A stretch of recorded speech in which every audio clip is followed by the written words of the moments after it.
Welcome to the Hockey Show with David Drucker, the Hockey News, Rosey, and Ethan. My name is Roy Bellamy. Breaking news out of Dallas. The Stars have fired Pete DeBoer from, they have relieved him from his head coaching duties. We will get to that with David Pagnotta of the fourth period later on in the show. If you are watching on DraftKings Network, you can watch that interview as well as watch the rest of the show by logging on to the LeBatard and Friends YouTube page, clicking on the playlist tab, and clicking on the Hockey Show folder. All the episodes are there, so hopefully you guys will watch. And speaking of watch, later tonight, we have ourselves a live watch-along for Game 2 of the Stanley Cup Final between the Edmonton Oilers and the Florida Panthers. That is at the Dead Flamingo. Formerly known as Casa Tiki. Formerly known as Casa Tiki. If you are in the area, please join us in on the facility. Coyote Show and 17th. It's going to be a lot of fun. If you are not there, you can watch us online,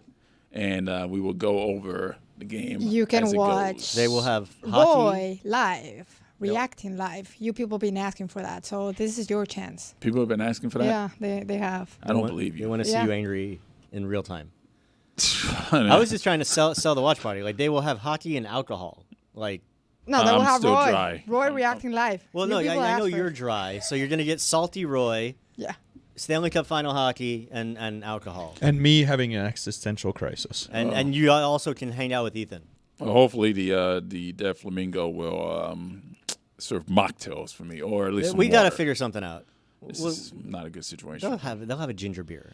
Also tonight, this is going to be before the game. The NHL is bringing back the Stanley Pup.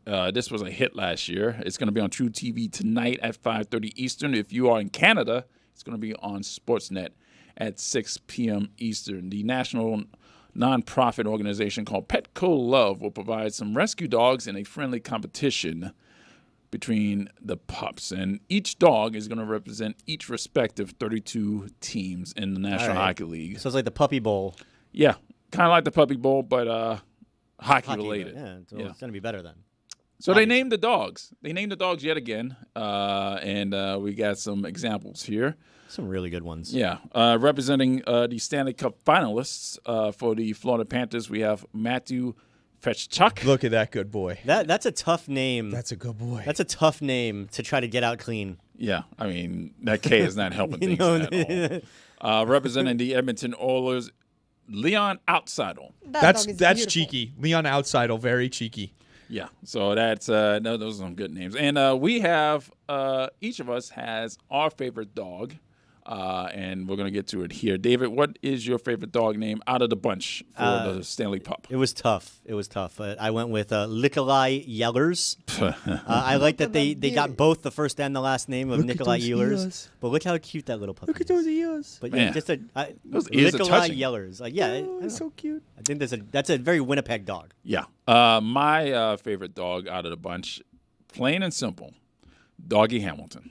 I mean, look at that guy. I Look at like that how Roy picks the most basic one. Yeah.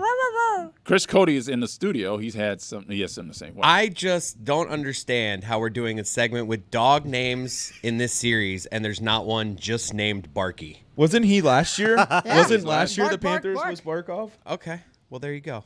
Glad I Or could maybe help. Barky, I don't I know. came in here to feel better. It's like the hockey show can make me feel better. I'm a little nervous before this game tonight, and you guys are doing dog names, so I'm just gonna leave. Dude, puppies. Well, make that should everyone show feel you how better. relaxed What we are. That doing?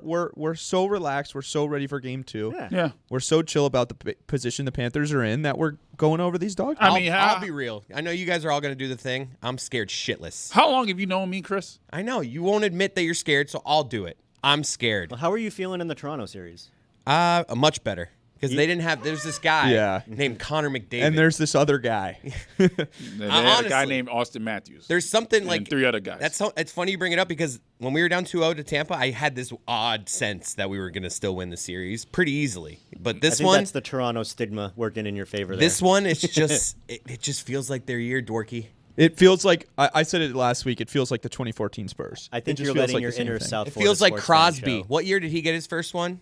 The year after he lost. Well, this right? is the weirdest 2009? thing. That's is that what this feels like. This feels like Crosby that year. This is the weirdest thing is that Gretzky, his first cup appearance was against the Islanders, and he lost to the Islanders. The next year, he came back and played the Islanders and beat the Islanders. Yep. Crosby's first cup appearance was against the Red Wings. We back know the the next. story. He Yeah. lost to the Red Wings. know We the don't, story. we don't have next to year. talk about It's Steve all over. Crosby. It's all over Instagram. It's weird. That There's a little- lot of stars You know what aligning Ethan's here. saying right there? Writing's on the wall, boys and girls. Fellas, ladies, Maybe. it's but a still- 7-game series. It's the It was Panthers. just game 1. Let's calm down. Let's focus on game 2. Let's focus It's on gonna these be fine. puppies. Let's All right, focus all on right. these See you guys puppies. God later. damn it, Ethan. I love you. See you guys I love you, Chris Cody. Bye, Chris. Can't wait to see you tonight. Ethan, go. My favorite name was Mats Buparello, but my favorite dog has to be Tyler Bark-Tuzi from the Chicago Blackhawks, and I'm going to tell you why. He looks like Willow, my favorite puppy besides Percy. I love Willow so much, and he looks like Willow. He's got the ears, he's got the dot on the eye. Aw. He's so cute. So Tyler Bark-Tuzi, Heart shout to out to Willow. you. I texted Jess last night. I'm like, this dog looks like Willow. It's so cute. Rosey, what's your favorite dog? My dog is Dylan Hawawale. Howlaway. Oh, Holloway. Look at that. Oh, That's a cute puppy. Wait. I'm going to have to. What did you say? I don't know. Dylan. Holloway. Howlaway. Dylan Rosie, like howl at the Holloway. moon. I need the name. Someone put it, please. Oh, Dylan Holloway. Do you not remember the dog that you that was picked? fine. You just added too many Holloway. vowels Holloway. first time. There was an Dylan- S somewhere in there. Dylan Holloway, he's a cutie. Look at his eyes. Oh, and those ears and everything. He's looking at you like, I'm here. All right, there will be appearances from dog-loving celebrities and some NHL players introducing the dogs as they go out to compete for the Stanley Pup in support of adoptions in their local cities. One of those players will be Panthers' second-line center, Sam Bennett. As we mentioned before on this program, Sam Bennett has a nonprofit called Benny's Buddies, and the initiative sponsors pet adoptions through the Humane Society of Broward County. Every goal that Bennett scores equals one adoption sponsorship. So Sam Bennett scored twice in game 1. So his playoff total goes up to 12. He scored 11 of those goals on the road, by the way. Wow. So we got some New records Panthers record also. New Panthers record of 12 playoff goals in a single playoff season. Knocking Matthew Barkchuk or I don't even want to say it. Rasmus Dalish. Yeah, I've got 12 OLIs of Jake the, Ottinger. the Stanley Pup. Like going through it last night, I just kept typing ones that I liked, and I'm just looking at. They were so all many. good. Can we put that graphic back up there? Because up in the top right corner is Mats Buparello. That's the best name by far. Yeah. Boop. Yeah, those dogs are still waiting to be rescued that you are seeing on the screen. So let's go over the totals so far for Sam Bennett. 25 during the regular season, 1 during Four Nations, and 12 in the playoffs. That's 38 adoption sponsorships. That initiative has really helped him have a career year, and he's going to get a big, fat contract. He is. So, yeah, hopefully. Hopefully takes it's a tax-free contract. Yeah, hopefully, and not in like Tennessee or Texas or No. Washington or He's Nevada happy or- here. And he's got the Bennett's bunnies. Speaking of nonprofit initiatives, please support my best friend Amanda. It was her birthday, by the way. Happy birthday Happy to birthday, her.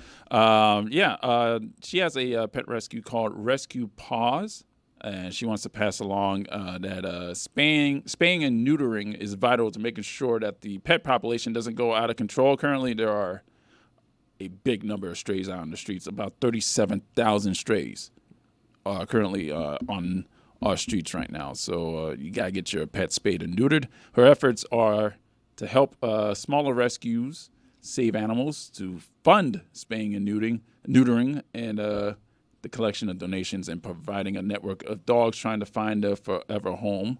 Every dollar counts, even $5, as little as $5. So help her out, please, by logging on to rescuepawsfl.org. You'll get more information there.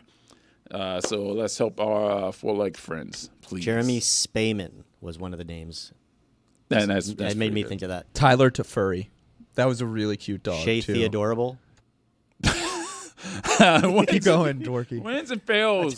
There were some good ones. Wins and fails of the week is presented by Jägermeister. Serve it cold or don't serve it at all. Jägermeister, damn, that's cold. For more, visit Jägermeister.com. Drink responsibly. David, what is your win of the week? My win of the week, we're going to the AHL, the Charlotte Checkers, the Florida Panthers affiliate. The two teams are simultaneously in their respective final. The Checkers swept the regular season champion Laval Rocket in the Eastern Conference Final. They came back in Game 4. They were down 2-0. Came back, won it 3-2.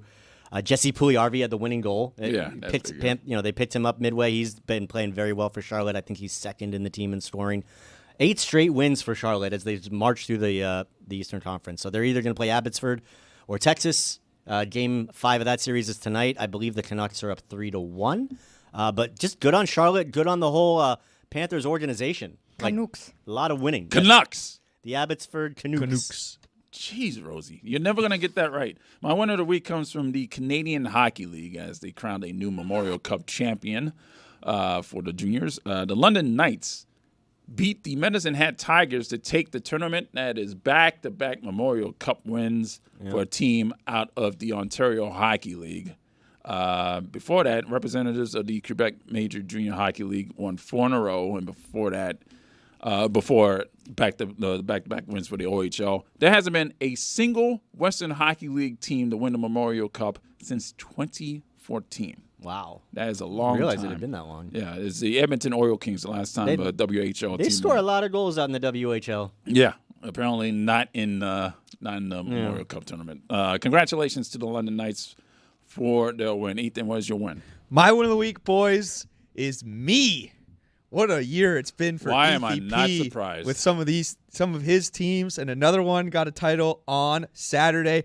Paris Saint-Germain, my favorite soccer club in the world, won their first UEFA Champions League 5-0 over Inter Milan, the biggest win in Champions League final history.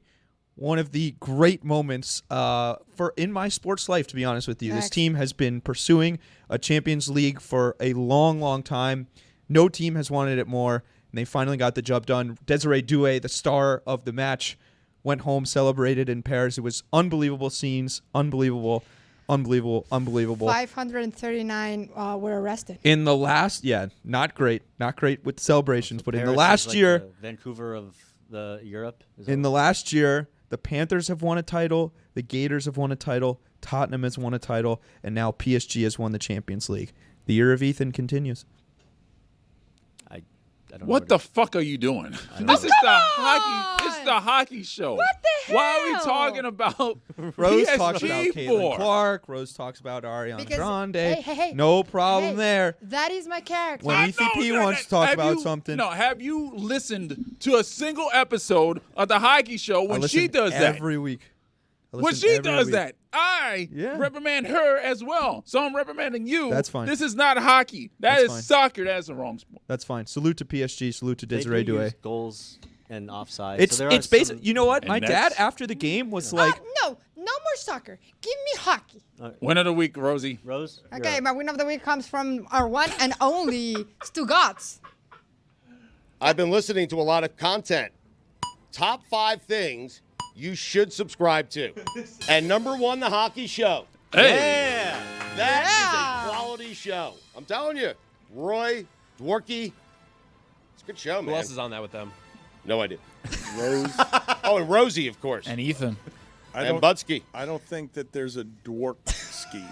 I don't think. David. Dorky. I think it's Dworky. I call him Does any- Dworky. I don't think anyone calls him Dworky. I called like you They do Jordy hockey all the nicknames. time. Yeah, they're a hockey all the show. time on the show. Yeah. Dorky. Here come the Jays. We sell a shirt that says Dorky on it. Do we? Okay. There's a shirt selling contest going on amongst the hockey show right how's now. it selling?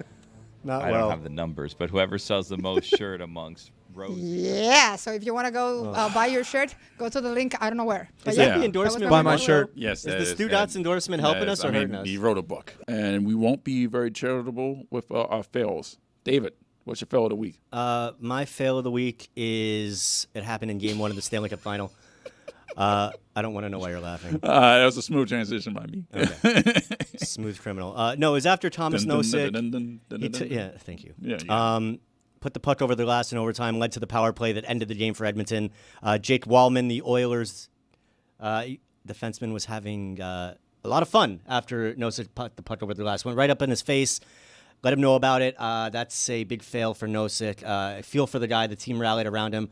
Don't be surprised to see him a little extra motivated in Game 2 tonight, but that's gotta be rough. You gotta think that the second line had to have seen that video, and I think they're gonna probably respond. You on would that think one. so. And I mean, honestly, like the play, like nobody's talking about it, but it looked like Vasily Podkolzin, like he got a stick right up there with Nosek when he shot it over the glass. It sounded like there was a little bit of maybe extra contact. I don't know. It was a little weird. The penalty was called anyway, but I don't know. Just lay off Thomas Nosek. You're not going to challenge that in overtime, right?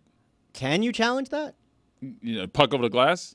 No, if it goes off someone's stick. I believe so. Puck over the glass, that's challengeable. So No, I believe they made that rule change earlier before the season, so I believe so. So while you look that up, I will go to my win of the week, the fail of the week. I'm sorry, and this fail comes from the city of Toronto. The Canadian National Tower, much like the Empire State Building in New York City, they light the building, or at least the top of the building, up in different colors for different occasions. For instance, the Empire State Building probably lit itself in blue and orange when the Knicks got past the second round. That's all they got past, by the way. Well, the CN Tower decided prior to Game 1 of the Stanley Cup Final to light itself up in blue and orange, kind of like the Knicks in New York. Blue and orange for the Edmonton Oilers. Apparently, Toronto's cheering for the Oilers. In fact, I had to believe that all Canada except for Calgary is cheering for Edmonton. That is some loser behavior out of the city of Toronto, in my opinion. Yeah, I didn't like that. We got to laugh at Toronto once more for losing to the Panthers and now cheering for the team that the Panthers are facing in the Stanley Cup Final. That is hilarious to me. Right? That's just funny. That's loser mentality out in Toronto. The only thing that's going to make that even, the icing on the cake would be Mitch Marner taking a lot less money to sign with Florida. Ethan. This like the big shaft to Toronto. Sorry, go ahead, Ethan. Ethan is gonna throw it Rosa to and me. I have a collective fail of the week.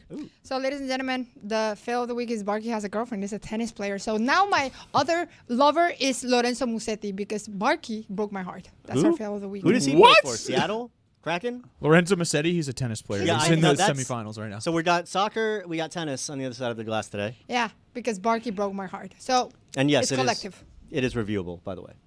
See, I told you so. Yep. Thank you very much. David Pagnotta of the fourth period will join us to talk about league news and the Stanley Cup Final. You can watch that on YouTube. Log on to the LeBatard and Friends YouTube page, the playlist tab, and the Hockey Show folder. David Pagnotta coming up next. David Pagnotta joins us from the fourth period and some major news out of the city of Dallas. The Dallas Stars have fired Peter DeBoer. And I have to say some major news there as Peter DeBoer has not made it out of a conference final in a long, long time. He's made it to the conference finals a lot. Yeah, just can't get over that hump. David, what are you hearing out of the city of Dallas right now about Peter DeBoer? Do they have anybody in mind as a successor? And also, what else is going on around the league as far as coaching carousels are concerned? Well, guys, I mean, this kind of caught the team a little bit off guard, at least from the management side of things. They anticipated DeBoer coming back. He's got one more year left on his contract. And it wasn't until really the exit meetings that the players had where they realized the change was needed. A lot of the players were upset and disappointed with the way that DeBoer handled himself, how he addressed the team throughout the conference final. This wasn't exclusive to, pulling Jake Ottinger and calling him out after Game 5 when they were eliminated. There was more to it, certainly, than that. And that ultimately led to Jim Nill, their GM and management, making the decision to let him go. Earlier this week, Pittsburgh and Boston make their coaching additions. Dan Muse with Pittsburgh, Marco Sturm with Boston. I think you're looking at a veteran type of presence coming in to Dallas. Somebody to close things out. If this was premeditated, as in, the writing was on the wall kind of thing, they would have had a couple candidates in mind. Again, this kind of caught them off guard. They're going to go through their search right now, but I do anticipate somebody coming in that is a veteran voice that has won or has that kind of pedigree before to come in to help this team get over that hump. Dave, what do you think this means, if anything, for Pete DeBoer as a potential, head coach? I would think he's not going to be on the open market very long, But this is going to bring a lot of attention to his coaching record and his inability to get over the hump, as Roy said. Personally, if I'm a losing team, I'm happy to hire a guy that's got nothing but playoff success, on the big picture for his career. But do you think this affects him in terms of his hireability, or is he going to get snatched off the open market as soon as there's a team that, needs a great coach? Yeah, I think this is, there are teams that are considering changes or going to go into the season and go, look, if we stumble the first, 10, 12, 15 games of the season and need to make an adjustment, we know we've got a guy who's been there before that can get us there. He's been to 5 or 6 conference finals. He's been to 2 more, losing in the Stanley Cup Final twice, once with New Jersey, once with Vegas. There's a lot of experience that he brings to the table, and that's what a lot of teams are looking for, especially contending teams. So it wouldn't surprise me if the turnover happens relatively quickly for Pete DeBoer. Doesn't sound like there's an opportunity right now, because all the teams that made their coaching decisions have already scooped up their guy. But I think this is more of a scenario, as I kind of suggested earlier. If there's a team that stumbles out of the gate going into October, November, they've got a pretty good guy that they can turn to if they want to make that type of decision. You mentioned that the Stars were surprised by this move, but what about the rest of the league? Because I feel like everybody kind of watching that game and how it unfolded, and his comments after, and his comments at the exit media day, it kind of seemed like this was the only result here. So is the rest of the league surprised by this? At that point, I don't think the league's really surprised, and the Stars too. I think once they had their meetings, I think they knew we're going to have to do something here. This isn't going to fly. And I think after the public media exit interviews, that's when everybody was kind of like, okay, they're likely making some type of change here. And I think the rest of the league kind of understood that. I think there was surprise across the board because, look, he was there 3 seasons. They made it to the conference final 3 times. That's a big accomplishment.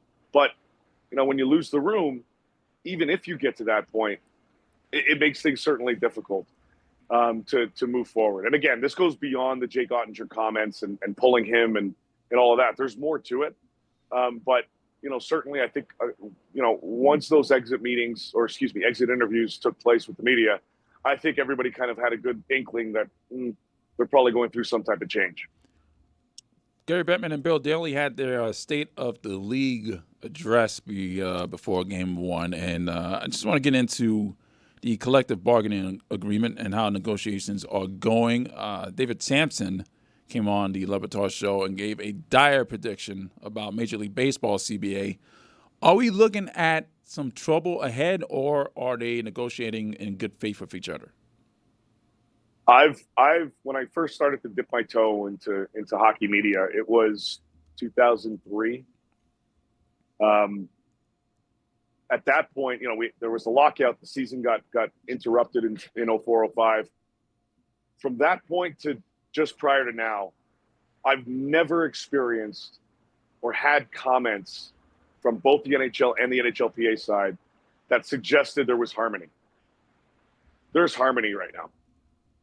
And there has been since Marty Walsh kind of took over as executive director of the NHLPA. Every indication that I've been given is that they will come to an extension on a CBA in the not too distant future. We had Gary Bettman on with us after his press conference on Sirius XM during the pregame show, and he just reiterated we have a great relationship, a strong working relationship, and they're going to get there. He indicated, they thought, they would get the ball rolling in January, February. It took a little bit of extra time because of everything going on, 4 nations they had to focus on, and so on and so forth. But, once they started to hammer things down in April and go from there, they've been checking off boxes, like one after another. And I would be very surprised if we don't get an announcement by next season. Some people have told me that the goal is to get something done here in the next month, within the next month. So I fully expect the new CBA to be agreed upon between the NHL and NHLPA in the very near future. I think perfect world, they would have liked to have something done now and announce it ahead of the Cup final. Obviously, they didn't, simply because there wasn't enough time. Could we see something around the draft later this month or around free agency? What I've been told is that's a possible timeline as well.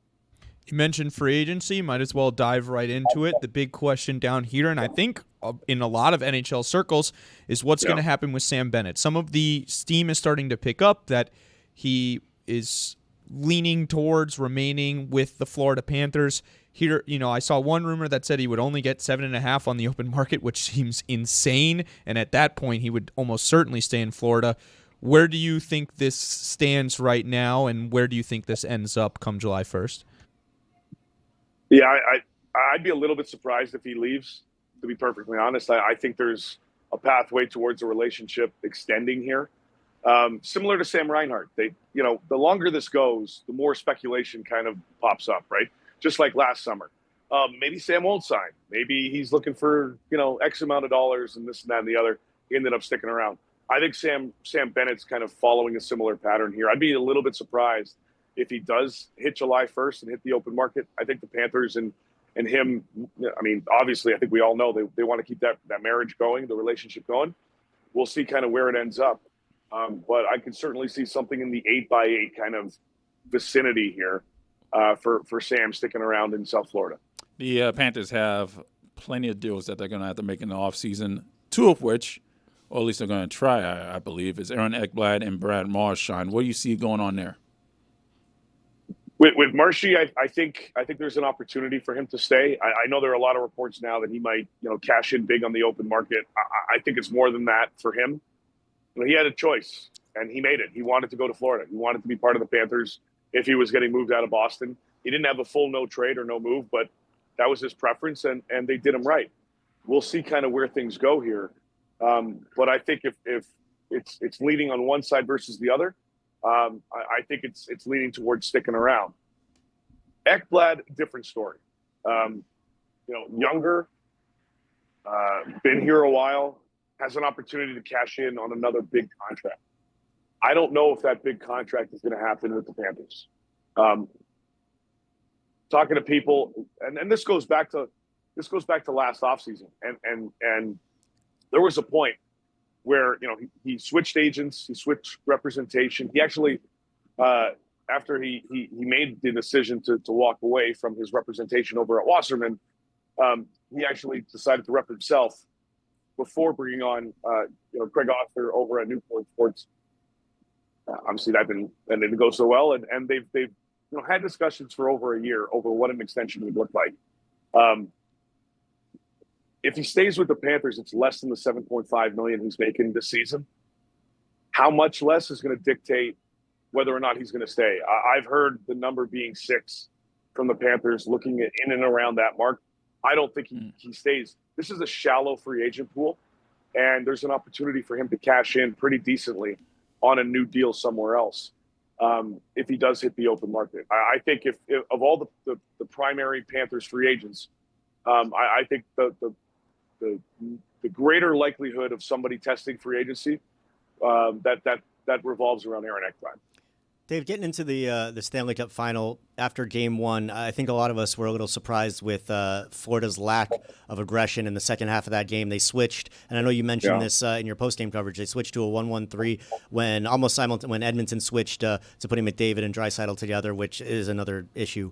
But what do you think Florida's going to do now in Game 2? Because clearly that didn't work out too well for them, and they're going to want to get back on the right side of things here and not fall into that 0-2 hole. Yeah, there's obviously a little bit of familiarity with these two teams based on, the Stanley Cup Final last year. But I think they were just testing. I think they were just looking to see, all right, they've changed, but to what extent? And, Florida's ability to put the pressure on is well documented. We all know what they can do, and I think that's going to be the case going into Game 2 later tonight. I think they're going to pedal to the metal this thing right out of the gate, right on puck drop. And Matthew Tkachuk mentioned it yesterday in his messaging with the media. They know they got to be more aggressive on the forecheck, and that needs to happen over the course of a full 60, not just the first 45, of the game. And switching to a more defensive coverage, They did well for 6 minutes of that third period, but there's 14 more minutes to go. I think they hit it a little too early, and I think they're going to adjust and learn from that. This is, like I said, this is going to be a more aggressive Panthers group, I think, that we see coming into the start of this game, and I think it's going to follow a full 3 period march versus the first couple that they did last game. They understand how to combat them. They just, I think, didn't realize how much pushback that the Oilers now have compared to what they faced last season, and they're going to adjust accordingly. And conversely with that, Knoblauch choosing to put McDavid and Draisaitl together pretty early on was a little surprising. McDavid had like over 31 minutes of ice time. Draisaitl had nearly 30. These guys average like 23 per playoff game. But we saw what happened last year when they had absolutely nothing left in the tank at the end of Game 7. So you'd have to think that's something that Knoblauch's going to keep an eye on. But putting them together that early, at least surprised me, Dave. Yeah, that's their nuclear option, right? Put the big boys together and see what they can do. Not having Zach Hyman there and putting Corey Perry on that side, like Bears played over 20, whatever it was, over 20 minutes. I don't know if that's sustainable over potentially 7 games. But when the Edmonton Oilers need to go that route, they can. What I think benefited them from keeping that together throughout the duration of, or the rest of that game anyway, was the fact that Ryan Nugent-Hopkins centering Kasperi Kapanen and Evander Kane were very, very effective in Game 1. Another scenario that I don't see playing out over a full 7-game potential series, but it worked in Game 1. They talked about it, Knoblauch talked about it, yesterday, and said, look, if we need to go to it, we can, but it's not something we want to do every day, every game. And he likes the fact that Draisaitl and McDavid are on separate units. Draisaitl's an underrated defensive center. They like having that at their disposal. So if they need to go to it, they know they can, and they know it'll work. But I don't anticipate them starting to, tonight's game like that. If they're down 3-1 again, they know they can go to that option. There's a bit of difference between last year's final and this year's final, aside from the Zach Hyman injury, is a healthy Evander Kane. And his physicality, apparently, his physicality actually made a significant difference in Game 1. And he actually got promoted to the first line for some time in that game. I think that was the most surprising thing out of Game 1. What was the most surprising thing to you? Yeah, the pushback from the Oilers side of things, and Evander Kane was part of that. Having that physicality there, he was relentless the entire game. I mean, Corey Perry and Evander Kane were pushing around Aaron Ekblad for a good chunk of this game and trying to get under his skin. They felt that was the right approach, and Evander was relentless when it came to kind of getting in his face. They have the ability to kind of combat. We all know what the Panthers can do, and we know what they can do in the crease and trying to get under Stuart Skinner's skin. The Oilers possess similar pieces that can do that too, and Evander Kane's a big part of that. And having him healthy, having him well rested. He didn't play the season. He was coming back from injury. You've got a pretty fresh set of legs there and a fresh body. And if they can keep that going, it's certainly going to be an advantage on their side, or at least something that they didn't have, as you mentioned, last season, that can be a bit of a thorn, for the Panthers. So we'll see, obviously, how they adjust here. I think the aggressiveness that they're going to bring offensively will also come in their aggressive physical nature. And I believe that's going to be a factor in this one. And we'll see, as well from a depth side of things, their fourth line, Florida's fourth line, didn't play a lot in Game 1. Not having AJ Greer is a bit of a factor. He practiced yesterday. As we're doing this, I don't know if there's been any mention so far. He's been on the ice today, yeah. Yes, okay, yeah. So, I mean, continuing to be on the ice, continuing to progress, I wouldn't be shocked if he gets back in there in tonight's action, and that would certainly, be advantageous for Florida in terms of how they're going to roll out their lines. But they know that Evander Kane's going to be a pain in the butt, and that's what he brings to the table, and he can back it up offensively. That they have to pay attention to that. Boots on the ground in Edmonton right now is David Pagnotta of the Fourth Period. David, thank you for joining us.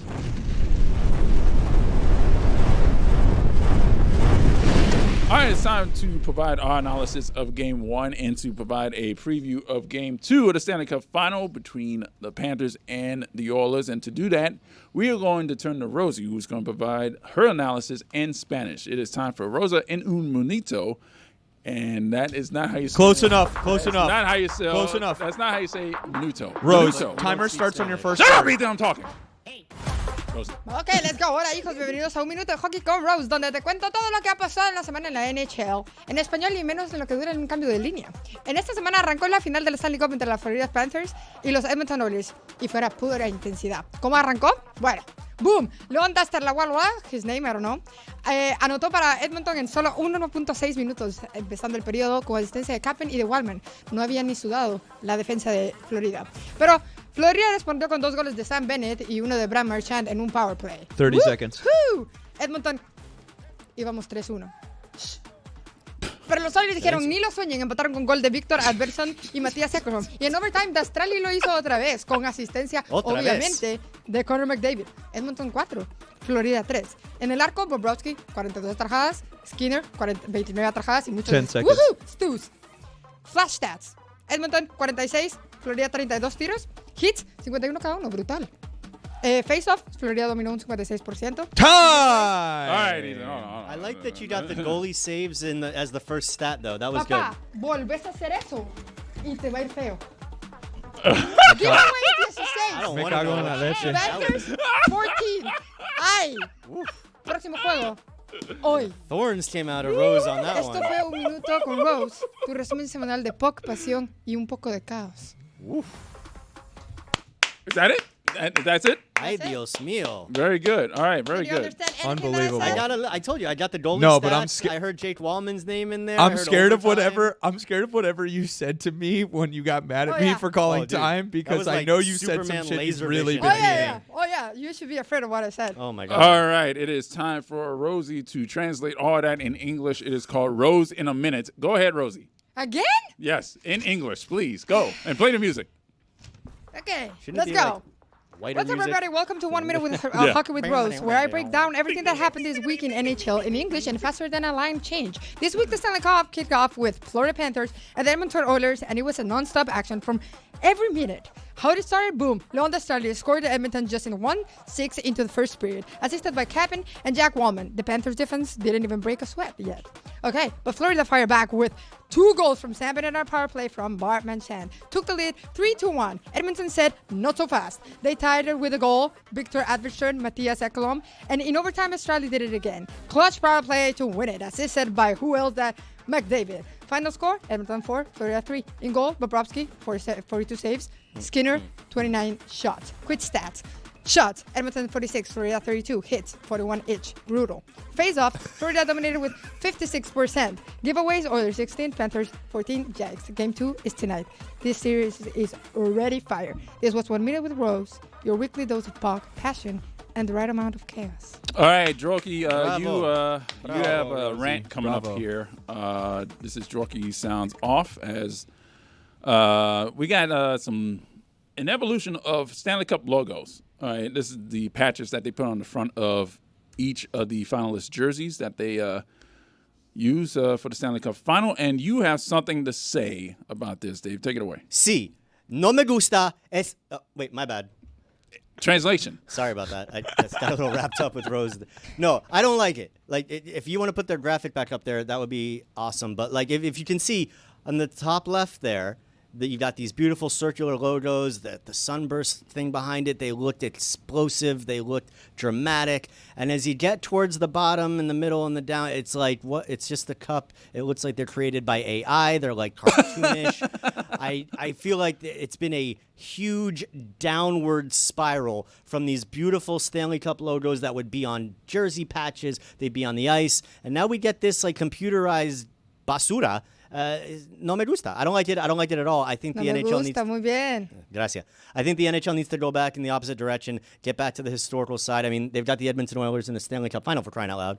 But no, I don't like it at all. And when I got to see them side by side like that, it really kind of got my blood boiling a little bit. Well, two things about this. It's almost similar to what the National Football League has done to their Super Bowl. And the World Series. Don't forget the World Series logos. Yeah, I don't like that either. They need to go back to what they did in It's like a 97. universal not liking this. Well, no, I disagree with one thing. The current patch that they're using is clean. It's really. I agree to with me, you there, it's Roy. beautiful. The only problem I have with it, however, is they're putting it on the same side as the captain designation, because they have the sponsorship. So you logos like on the other this hand. new Stanley Cup logos? I like the current Stanley Cup logo. It doesn't have Stanley Cup Final on the bottom. It's just a patch. Maybe it's just a shield. if I didn't have to see it side by side with the other older awesome ones, like I guess I kind of get like the ones from like 2012, 2014. Those look like a cartoon. I didn't like that at all. Yeah. But yeah, I agree with you on the wrong side. But I mean, you know, the almighty dollar. You got to get almighty those jersey ads on there. Yeah, that's really unfortunate. It doesn't look right next to No, it looks either like the A all or the C. pushed together and crumpled, and you know, like a hoarder issue on the jersey. I don't like it. Yeah. Ethan, you have something on Jim Hiller. It's his fault Okay. that we're in this situation. Jim Hiller is the coach of the Los Angeles Kings, by the way. It's his fault. The Kings that have He been out blew since the that first game round. 3, which gave the Oilers life. Since then, they're 13-2 in the playoffs. How much more relaxed would you guys be if the Panthers didn't have to play the Edmonton Oilers? But now it's the revenge story. It's all the consistencies we were talking about earlier with Crosby and and Gretzky and McDavid, and it's all these demons. And we're sitting here stressing like crazy because it's the Oilers. Imagine if we just had to play Pete DeBoer He's talking for himself. and the Dallas Stars. Yeah, or but if it wasn't the the Golden Oilers, Knights. one of the other teams wouldn't have backed into the final, and we'd be like, No, "Oh, well, we're and going I'm to not beat this saying, wounded I'm duck." not saying we would have played the Kings, but we would have played somebody that isn't the Oilers, that hasn't wanted us all year. It would just be so much more relaxed. But now instead, here I am. Panthers are down 1-0, and I'm freaking out because that game, the Panthers had a 3-1 lead, and it didn't last very long, so it's really hard to say that the Panthers like really blew a 3-1 lead because the Oilers came right back and made it 3-2 a minute and a half later. It was early in the second period. Blew a 3-1 lead. But okay, Indiana OKC blew game 1. The Panthers didn't necessarily blow game 1 of the finals, I thought, the it other was more night. of a bleeding out I than thought it was a that throat cut, but they still the blew. Oilers came back and took that game as well. Like, the Panthers were doing the thing. They were kind of had them in shutdown city early in that third period, and then the Oilers just really took. By the way, buy your shutdown city shirts. Yeah. You wore that Look last at me, week, by the boys. way. Yeah, Ethan did. it's a That- beauty. it's a good It's a look. beautiful Yeah. shirt. Buy your shutdown city shirts. LeBatardAF.com. Please. Anyway, the point being, the Panthers kind of had the Oilers in shutdown city, and then all of a sudden, Ekholm scores, and it just never felt like the Panthers were going to be the next team to score. And after Ekholm scored, it felt like the next team to score was going to win. And it took everything Edmonton had. I mean, if you're a Panther fan, I understand it was a crushing loss, but also at the same time, you look at it and you're like, Edmonton played about a perfect hockey game, and the Panthers played a good hockey game, not a great hockey game, and it took them basically double overtime, right? They scored with, 45 seconds left in the first overtime? It took them everything just to win a one-goal game in overtime, and it was a great play by McDavid and Draisaitl. So I understand it's a pressure situation. You're down 1-0. You've got another game on the road before you come back home, but this is going to be a long series. I think you watch that game and you say that was an incredible hockey game. The margins are so fine. The margin was a no-stick penalty that was very uncharacteristic for the Florida Panthers. I think we're in for a long series. I think we're in for a great series. And if you're a Panthers fan, I don't really think there's a lot of reason to panic. Vamos, Pumas! Go Panthers. I believe they call it Vamos Gatos over there in Sunrise. Yeah, but we already talked about this, and if you want to ask me why I say Pumas, I can give you a whole thing about the Aztecs, but not right now. Wouldn't it really be the Panthers is a cat, Panteras? right? Wouldn't it be Vamos Panteras? Pumas. Yeah, Because they're the technically. Panthers? Yeah, technically. No.